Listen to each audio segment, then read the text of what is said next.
गोपाल कृष्ण करूं आरती तेरी, हे प्रियापति मैं करूं आरती तेरी। तुझ पे ओ कान्हा बलि बलि जाऊं, शाम सवेरे तेरे गुण गाऊं। प्रेम में रंगी भक्ति में तेरी, हे गोपाल कृष्ण करूं आरती तेरी। पता नहीं कहाँ रह गए आज, कितनी देर हो गई, आए ही नहीं। शाम होने को आई, पता नहीं कहाँ रह गए आज बिट्टी के भैया। पता नहीं कहाँ इतना टाइम लगा दिया उन्होंने, आ ही रहे होंगे। क्या करूं, उनका तो फ़ोन भी खराब है। कितने समय से कहा कि एक अच्छा फ़ोन ले लीजिए, पर वो भी ना। क्या करें, हमारे जैसे गरीब लोगों के पास पैसे ही कहाँ इतने होते हैं कि हम लोग जल्दी से कोई सामान खराब हो उसे तुरंत नया ले सकें। क्या ही कहा जाए, पता नहीं कहाँ रह गए बिट्टी के भैया। आज को एक फ़ोन लिया होता उन्होंने तो कम से कम फ़ोन करके पूछ तो लेती कि कहाँ पर हैं, पर क्या बताऊं। अरे बिट्टी के भैया, आ गए आप? आपने मुझे देखा ही नहीं, ना तो मेरी ओर ध्यान ही दिया। क्या हुआ, क्या बात हो गई? आज बहुत देर लग गई दुकान पे, काम ज्यादा था क्या? क्या बात हो गई बिट्टी के भैया? आप मेरी ओर देखते क्यों नहीं, मुझे कुछ बताते क्यों नहीं? हुआ क्या है? अरे अरे, क्या हुआ जी? आपका चेहरा इतना उतरा हुआ क्यों है? क्या बात हो गई? आप इतना दुखी परेशान क्यों हैं? क्या हुआ, बताइए मुझे, क्या बात हो गई? सब अच्छा तो है, सब ठीक तो है? क्या हुआ जी? आप मुझे सही सही बताइए, किस लिए आप इतने दुखी हैं? इतना दुखी परेशान मैंने आपको आज तक नहीं देखा। क्या हुआ है बिट्टी के भैया, बताइए ना मुझे, क्या हुआ है? क्या बताऊं तुम्हें सीता, क्या बताऊं? सब कुछ बिगड़ गया, सब कुछ खत्म हो गया। करूं क्या? अच्छी खासी नौकरी थी, दुकान पर इतना काम करता था, सोचता था शाम को कम से कम इतना तो मिल जाता है कि घर का खर्चा आराम से चल जाता है। पर तुम जानती हो, आज वहां भी मालिक ने मुझे तनख्वाह देने से इनकार कर दिया, और जब मैंने उनसे तनख्वाह मांगने की कोशिश की तो उन्होंने मुझे नौकरी पर से निकाल दिया। 4-5 महीने से ऐसे ही काम किया है मैंने, और एक भी महीने की तनख्वाह नहीं दी उन्होंने। गरीबों का हक मारकर पता नहीं कैसे लोग जी लेते हैं। क्या बताऊं मैं, भगा दिया, मुझे 1 रुपया भी नहीं दिया। 4-5 महीने का काम मेरा ऐसे ही बेकार चला गया। क्या करूं मैं सीता, क्या करूं? बहुत परेशान हो गया हूं मैं, टूट गया हूं मैं। बिट्टी कल बोल रही थी उसके स्कूल में फीस भी जमा करनी है। क्या करूं, कैसे करूं, कुछ समझ नहीं आ रहा। जिंदगी कैसे कटेगी हमारी, कुछ समझ नहीं आ रहा मुझे। बिट्टी के स्कूल की फीस कैसे भरी जाएगी, क्या होगा? जाने दीजिए बिट्टी के भैया, इस संसार में हर कोई अपने किए का फल पाता है, वो सब भी पाएंगे। बस दुखी लोगों को सताने में पता नहीं क्या मजा आता है लोगों को। जो गरीब है, दुखी है, वो तो पहले से ही दुखी है, उसे और कितना सताओगे? क्या करूं सीता, मैं तो खुद बहुत परेशान हूं, समझ नहीं आ रहा कैसे क्या होगा। मिट्टी के स्कूल की फीस कैसे भरी जाएगी, और तुम्हारा सपना कैसे पूरा होगा मिट्टी को पढ़ा लिखा कर काबिल बनाने का। अब हम क्या करेंगे, कैसे अपना सपना पूरा कर पाएंगे? बिट्टी स्कूल कैसे जा पाएगी, घर का खर्च कैसे चलेगा? सब सोच सोच कर बहुत परेशान हूं मैं। सब हो जाएगा, आप चिंता मत करिए। मेरे पास मेरी तो पुरानी 2 जोड़ी पायल रखी हुई है, आप उसे ले जाकर बेच दीजिए। उससे जितने पैसे मिलेंगे उससे कम से कम बिट्टी के स्कूल की फीस और 2-3 दिनों का राशन आ जाएगा। नहीं नहीं, ये मैं नहीं कर सकता। मैं तुम्हें आज तक एक भी गहने दिला तो नहीं पाया हूँ, अब तुम्हारे गहने मैं बेचना भी शुरू कर दूं? वैसे ही भी तुम्हें ज्यादा मिला ही क्या है? एक आध जोड़ी पायल है और एक ये माथे की बिंदिया जो तुम लगा कर रखती हो, बस। और है ही क्या तुम्हारे पास? नहीं नहीं, मैं इसे नहीं बेच सकता। नहीं, बिल्कुल नहीं, मैं तुम्हारी पायल नहीं बेच सकता। देखिए, गहने ना होते ही किस लिए हैं? जरूरत पे काम आ सके इसलिए, और हमें अभी जरूरत है तो हमें उसे अभी ही बेचना होगा ना। आप चिंता मत करिए, आप मुझे भले ही कोई गहने ना दिला पाए हो, मुझे गहनों का कोई शौक भी नहीं है। जैसे तैसे करके जिंदगी चल ही रही है, कोई दिक्कत की बात नहीं है। पर बिट्टी की पढ़ाई नहीं रुकनी चाहिए, इसलिए मेरा पायल का बेचना जरूरी है। आप समझिए मेरी बात को, हम बिट्टी की पढ़ाई को नहीं रुकवा सकते। क्या कहूँ, सोचा नहीं था कि जिंदगी में ऐसा भी कभी कोई वक्त आएगा। तुम चिंता मत करो, मैं फिर काम ढूंढूंगा, और इस बार मैं कोई अच्छी जगह काम करूंगा जिससे तुम्हारे लिए मैं फिर से 2 जोड़ी पायल बनवा सकूं। अभी आप पायल की चिंता मत करिए, बस पायल को बेच के इतने पैसे लाइए कि कल कम से कम बिट्टी के स्कूल की फीस भरी जा सके। भाभी मैं आ गई, मेरा रिजल्ट खूब अच्छा आया, मैंने खूब अच्छे नंबर से पास किया है। भाभी आपने जो जो मुझे पढ़ाया था ना, सारे क्वेश्चन आए थे, मुझे तो मजा आ गया पेपर देख के। खूब अच्छा पेपर हुआ मेरा, खूब अच्छा एग्जाम हुआ। थैंक यू सो मच भाभी, आपने मुझे बहुत अच्छे से पढ़ाया था। क्या मेरी बच्ची पास हो गई, वो भी बहुत अच्छे नंबर से? वाह, ये तो बेहद खुशी की बात है। मैं अभी तेरे लिए हलवा बना देती हूँ। पूरे मोहल्ले में हलवा बंटवाती हूँ मैं। मेरी बच्ची पास हो गई, मेरी बिट्टी। नहीं भाभी, हलवा नहीं। आप तो जानती हो मुझे हलवा अच्छा नहीं लगता। एक काम करो ना, आप बाहर से बर्फी मंगवा दो। मुझे बर्फी बहुत अच्छी लगती है, मेवे वाली, खोए वाली। मंगवा दूंगी। पर अभी अभी ना मैं तेरे लिए हलवा बना देती हूँ, ठीक है बेटा? तो चिंता मत कर, आज नहीं तो कल मैं तेरे लिए बर्फी मंगवा दूंगी। मेरी प्यारी बिटिया। चलो बेटा, अंदर जाकर हाथ मुंह धोकर कपड़े उपड़े बदल लो, आराम से बैठो। वाह सीता, बहुत अच्छी बात है, बहुत खुश हो आज। क्या हुआ, कोई बहुत खुशी की बात हो गई क्या? वो मेरी बिट्टी ना बहुत अच्छे नंबरों से पास हुई है। बैठो, तुम बैठो। रीता, मैं तुम्हारे लिए अभी हलवा बना रही हूँ ना, मैं तुमको भी खिलाती हूँ। मेरी बच्ची बहुत अच्छे नंबरों से पास हुई है ना एग्जाम में। मेरी बिट्टी, मेरी बच्ची, मेरे पति बता रहे थे कि तुम्हारे पति ने उनके पास ले जाकर 2 जोड़ी पायल बेचे हैं कुछ पैसे लाने के लिए। एक बात बताओ मुझे, ये सब जो तुम कर रही हो किसके लिए? अपनी ननद के लिए? अरे ये तो तुम्हारी सगी बेटी भी नहीं है। जितना जो कुछ भी दे दोगी ना, सब कुछ लेकर एक दिन तुम सबको अकेला छोड़कर चली जाएगी, तब समझ आएगा तुम्हारे। मैं तो तुम्हें सही समझा रही हूँ, बाकी आगे तुम्हारी इच्छा। अपनी 2 जोड़ी पायल बेची है तुमने, फिर ये माथे की बिंदिया ही बची है, इसको भी एक दिन बेच दोगी, सब कुछ बेच दोगी। और तुम्हारी ये ननद तुम्हारी तुम्हें कभी कोई सहारा नहीं देगी, तुम्हारा सहारा नहीं बनेगी ये। वो मेरी ननद नहीं है, मेरी बेटी है। बेटी, मैं उसे अपनी बेटी मानती हूँ। और देखना, मेरी बच्ची ना पढ़ लिख कर एक दिन बहुत बड़ी आदमी बनेगी। ये मेरा सपना है, मैं अपनी बच्ची को पढ़ा लिखा कर खूब बड़ी आदमी बनाऊंगी। हाँ, कहने से अगर सब रिश्ते अपने हो जाते दुनिया में ना, तो फिर क्या ही बात होती। तुम्हारी इच्छा सीता, जितना भी जो कुछ भी लुटा दो अपनी ननद के ऊपर, मैं तुम्हें क्या ही रोक सकती हूँ। पर तुम्हें एक बात जरूर कहूंगी, ये तुम्हारी ननद है, तुम्हारी खुद की सगी बेटी नहीं, जिसके लिए तुमने खुद के बच्चे नहीं किए। एक दिन यही ननद तुम्हारी ना तुमको तुम्हारी औकात न दिखा दे, तब कहाँ जाओगी तुम? दुनिया के कौन से कोने में समाओगी? मुझे तो कहते हुए भी दुख होता है कि एक दिन कहीं तुम अपने इस निर्णय पर बहुत पछताओ ना। दुनिया चाहे जो भी बोले, मैं अपनी बिट्टी को पढ़ा लिखा कर काबिल बनाऊंगी, माँ का प्यार दूंगी उसे। मैंने उसके लिए कभी खुद के बच्चों के बारे में नहीं सोचा। मैंने हमेशा यही सोचा था हमारे घर के जैसे हालात हो, मेरी बच्ची पढ़ लिख जाए, बस मुझे और कुछ नहीं चाहिए। भगवान ने की कृपा से भगवान ने मुझे इतनी प्यारी सी ननद दी है, जिसके सर पर ना माँ ना बाप का हाथ है, तो मैं उसकी माँ बाप दोनों हुई ना। मेरी प्यारी बच्ची। वो देखो बिट्टी, वो M for monkey, D for donkey, C for cow, D for dog. अरे वाह, मेरी बिट्टी तो बहुत होशियार हो गई है। क्या भाभी, आपको कितनी बार बोला है मुझे बिट्टी बिट्टी मत कहा करो, मुझे बुरा लगता है। यहाँ आसपास लोग सुनते हैं, मुझे बिल्कुल अच्छा नहीं लगता। आप मेरा नाम लिया करो, जया बुलाया करो मुझे। क्या तरीका है जया अपनी भाभी से बात करने का? माँ है तुम्हारी, भाभी माँ समान होती है, माँ बनकर पालन पोषण कर रही है तुम्हारी। अगर बिट्टी कह दिया तो इतना बुरा लगने वाली क्या बात है?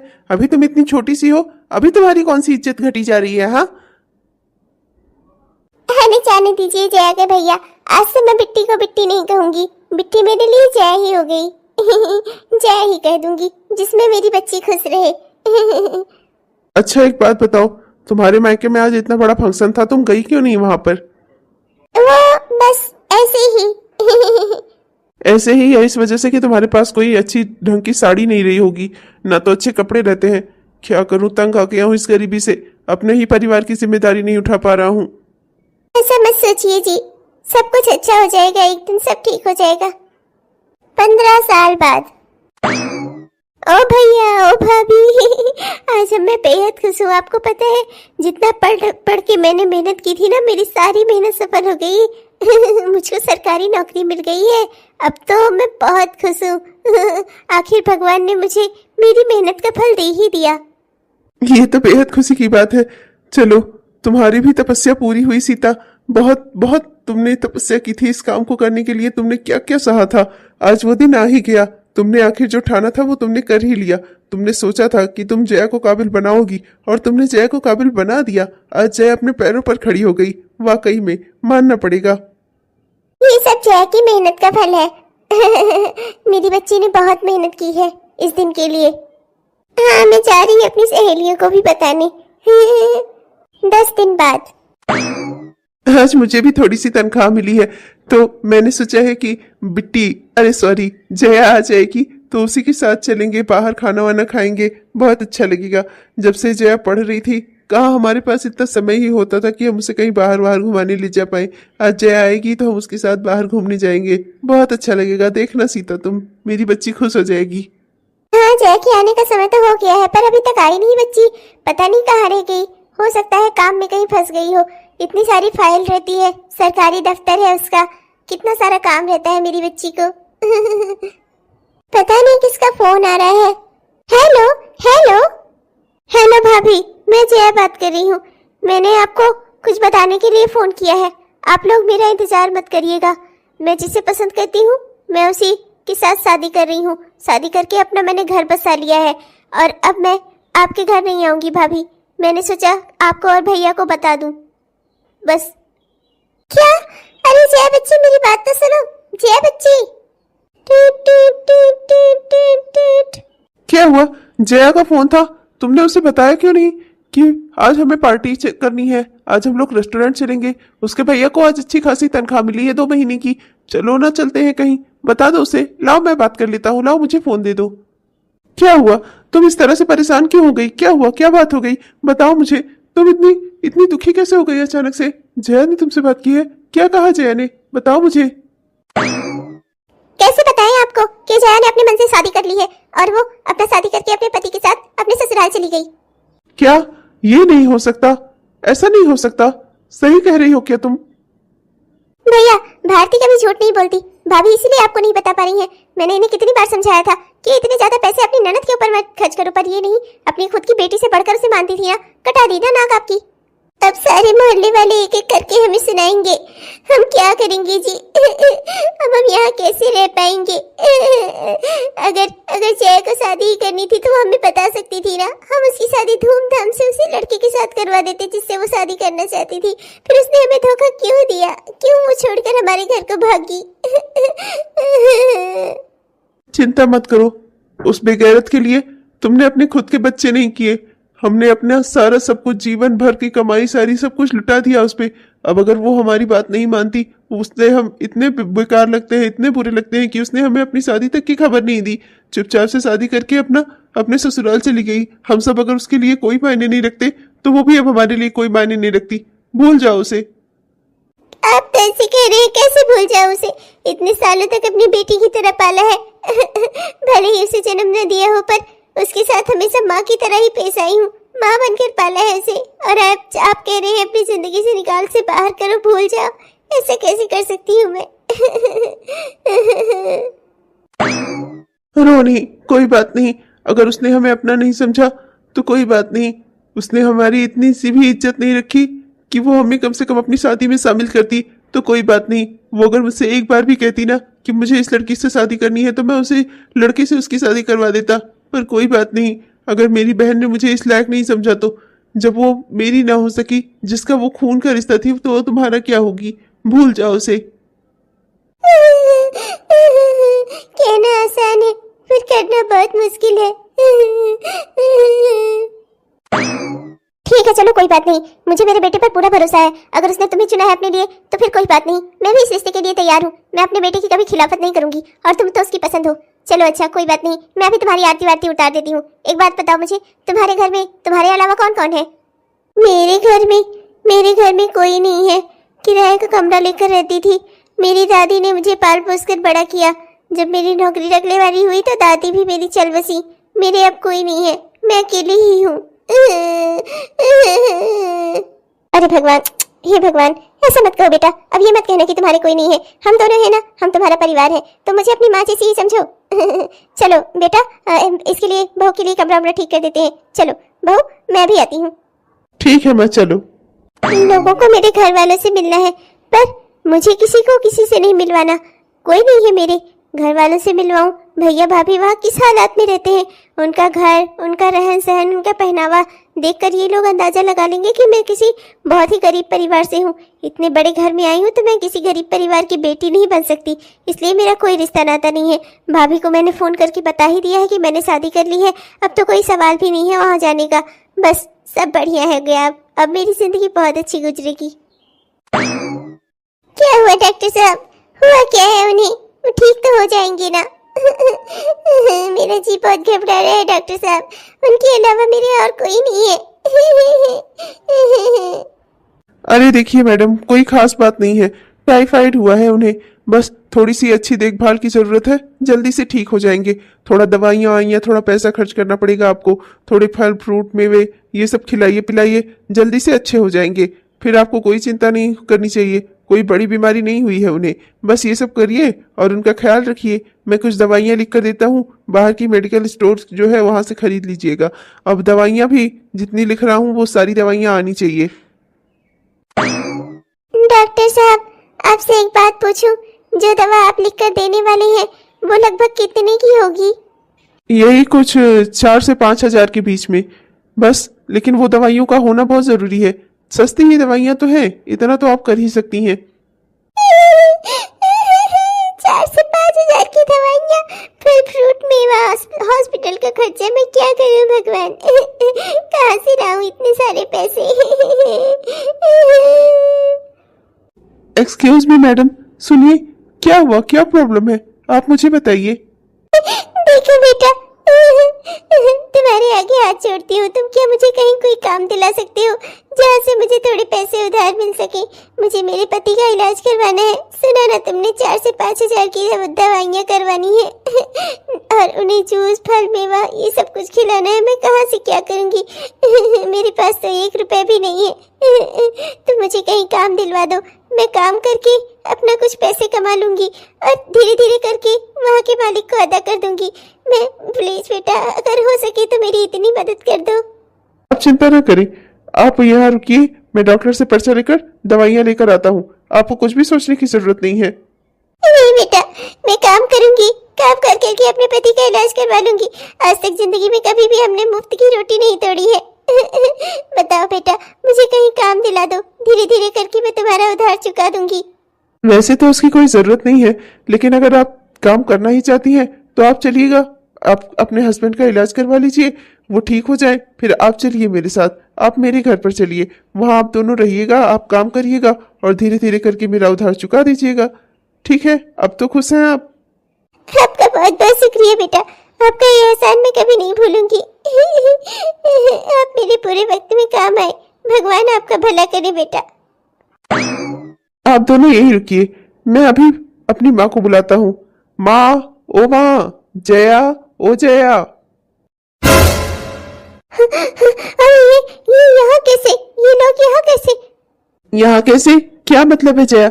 अरे मैं तुम्हें बताने ही वाला था माँ, ये जो है इनके हस्बैंड बीमार थे हॉस्पिटल में। आज मैं हॉस्पिटल गया था ना रक्तदान करने, ये मुझे वहां पर दिखे और इनकी वाइफ बहुत रो रही थी, इनका इलाज करवाना था और टाइफाइड की इलाज चल रहा है, इनका टाइफाइड हुआ है इनको, तो दवाइयों का खर्चा 4 से 5 हजार रुपए का था और इन लोगों के पास खाने के लिए भी कहीं कुछ सही से नहीं था, इसलिए मैं इन्हें यहाँ ले आया। ये मेरी वाइफ है जया और वो जो उधर खड़ी है वो मेरी माँ है। आप लोग यहीं रहिएगा, मैं अभी आप लोगों को आपका कमरा दिखाई देता हूँ। माँ, इनको मैंने कुछ पैसे उधार दिए हैं जिसके बदले में ये इस घर का काम करेंगी और ये इस घर का सारा काम करेंगी और अपने पति का इलाज भी करवाएंगी। मैं इन्हें पैसे ही पैसे दे रहा था माँ, पर इन्होंने वैसे पैसे लेने से इनकार कर दिया। इन्होंने कहा कि ये अपने काम करके अपने पति का इलाज करवाएंगी, इसलिए मैं इन्हें यहाँ पर ले आया। बहुत अच्छा किया, इस घर में काम भी बहुत है। चलो फिर जल्दी से हाथ मुंह धो लो और सब्जी वब्जी काटने पे लग जाओ, खाना बनाओ और घर की साफ सफाई भी कर दो। छोटी मालकिन, मेरे लिए भी कोई आदेश है क्या? मैं भी कुछ काम करना चाहता हूँ। क्या है ना, मेरी पत्नी अकेले काम करके उधार चुकाएगी तो मुझे अफसोस होगा।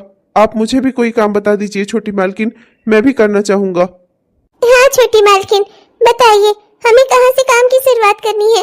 हम अभी से काम पे लग जाते हैं। बताइए ना छोटी मालकिन, क्या क्या करना है हमें? अरे ये तो बहुत अच्छी बात है। क्या है ना कि हमारा वॉशरूम बहुत दिन से गंदा पड़ा है, जाओ तुम दोनों पहले जल्दी से उसी की सफाई कर दो। ठीक है छोटी मालकिन, हम वॉशरूम की सफाई कर देते हैं। चलिए जी। चलो सीता। नहीं, बस रुक जाइए आप लोग। इससे ज्यादा मैं और बर्दाश्त नहीं कर सकती। मुझसे बहुत बड़ी गलती हो गई, माफ कर दीजिए मुझे आप दोनों। ये तुम क्या कह रही हो? क्या हुआ, क्या है जया, क्या बात है? और तुम इनसे माफी क्यों मांग रही हो? हुआ क्या है? हाँ बहू, पागल हो गई है क्या? ये दोनों नौकर हैं इस घर के, काम करवा इनसे, तो इनसे माफी क्यों मांग रही है? बर्दाश्त नहीं कर सकती। बात क्या है, बता हमें। मुझसे बहुत बड़ी गलती हो गई, जिसने मुझे इस काबिल बनाया कि आज मैं सरकारी नौकरी कर रही हूँ, जिनकी वजह से मैं आपके घर में हूँ, आपके बेटे से मेरी शादी हो पाई। सब कुछ करवाने वाले ये मेरे भैया भाभी हैं। अच्छी जिंदगी की चाह में मैंने इन्हें छोड़ दिया था। मुझसे गलती हो गई, मुझे माफ कर दीजिए। आप दोनों देवता हैं, मैं इंसान नहीं हूँ, मैं बेगैरत हूँ, जो एहसान फरामोश हूँ मैं। माफ कर दीजिए, मुझसे गलती हो गई भैया भाभी, पर मैं और आपकी बेइज्जती और बर्दाश्त नहीं कर सकती। मुझसे बहुत बड़ी गलती हो गई। मुझे माफ कर दीजिए जी, मैंने आपसे झूठ बोला, पर मैं और क्या करती। मुझे लगा कि अगर मैं आपको अपनी सच्चाई बताऊंगी कि मैं एक गरीब परिवार से हूँ, तो कहीं आप मुझसे रिश्ता करने से इनकार न कर दें, इसलिए मैंने आपको सच्चाई नहीं बताई। मैंने अपने भैया भाभी को छोड़ दिया। मुझसे गलती हो गई, माफ कर दीजिए मुझे।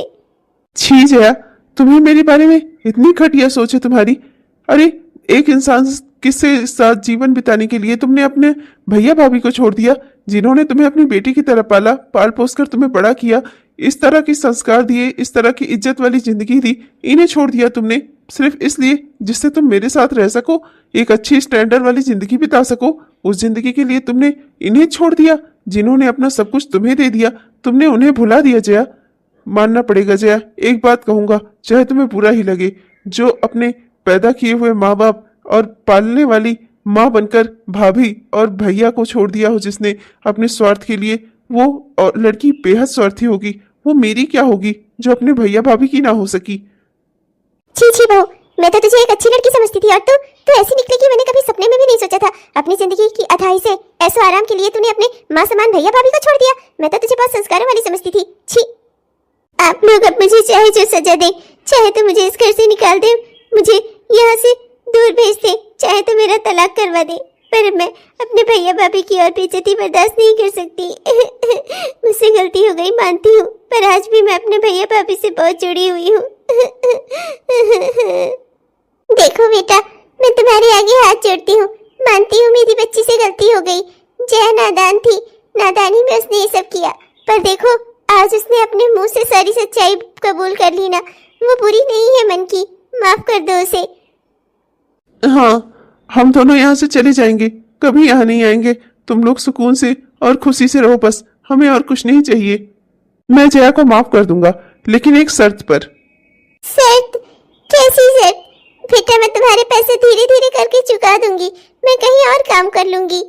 शर्त यह है कि आपको अभी भी इसी घर में रहना होगा, और अब काम वाले बन के नहीं, इस घर के अपने व्यक्ति बनकर, परिवार के सदस्य बनकर आपको इस घर को संभालना होगा। तब ठीक है? देखिए, आप लोगों ने मेरी बहू को अपनी बेटी की तरह पाल पोस कर बड़ा किया है। बेटी क्या, बेटे की तरह पाल पोस कर बड़ा किया है, इसे काबिल बनाया है। तो अब समय आ गया है कि आपकी बहन भी आपकी बेटी, आपका बेटा बनकर आपका ख्याल रखे और आपकी सेवा कर सके। इसलिए आपका इस घर में रहना बेहद जरूरी है। हाँ भैया भाभी, आप लोग इस घर में रहिए, तभी मेरा पश्चाताप कम होगा। आप भी मेरे परिवार हैं, मैं अपने परिवार के बगैर नहीं रह सकती। मुझसे बहुत बड़ी गलती हो गई। जिंदगी के ऐसे आराम के चक्कर में मैं ये भूल ही गई कि मैं जिस पेड़ से जुड़ी हुई हूँ वो पेड़ों की जड़ आप दोनों हो। मुझसे गलती हो गई, मुझे माफ कर दीजिए। और इस घर में रुक जाइए भैया भाभी, मैं आप लोगों के बगैर अब नहीं रह सकती। अगर आप वापस से वहाँ गए ना उस घर में, तो मैं भी आपके साथ चलूंगी, यहाँ सब कुछ छोड़कर। रुक जाइए ना, बच्ची का मन भी रहेगा और बच्ची आप लोगों की सेवा भी कर पाएगी। आप लोग इसके लिए माँ बाप जैसे हैं। अपनी जिंदगी में इसने पुरानी जो गलतियाँ की है उसका पश्चाताप का यही एक रास्ता है। हाँ भैया, रुक जाइए। और हाँ भैया, यहाँ पास में मेरी एक दुकान है, उसको देखने वाला कोई नहीं है। आप अपनी दुकान संभालिएगा और धीरे धीरे करके जो पैसे आपके इलाज में खर्च हुए हैं वो आप मुझे आसानी से चुका सकेंगे। उसके लिए आपको मुझसे दूर रहने की या अलग रहने की जरूरत नहीं है। जितना प्यार अपनी इस छोटी बहन से करते हैं, उतना ही प्यार उसके इस पति से भी तो करिए। आखिर जो भी हो, आप मेरे लिए भी मेरे बड़े भैया और भाभी समान हैं, और बड़े भैया भाभी माँ बाप समान होते हैं। तो इसलिए मैं आप लोगों को कहीं जाने नहीं दूंगा। जी, रुक जाते हैं ना, बच्चे इतना जिद कर रहे हैं तो। और वैसे भी परिवार के सदस्यों से ही तो परिवार बनता है। जब आपके परिवार के सदस्य यहाँ हैं, तो आपका परिवार तो यहाँ हुआ ना। ठीक है, आप सब इतना कह रहे हैं तो मैं यहाँ रुक जाता हूँ। पर जो पैसे हमने जमाई बाबू से लिए हैं वो हम इन्हें लौटा कर रहेंगे।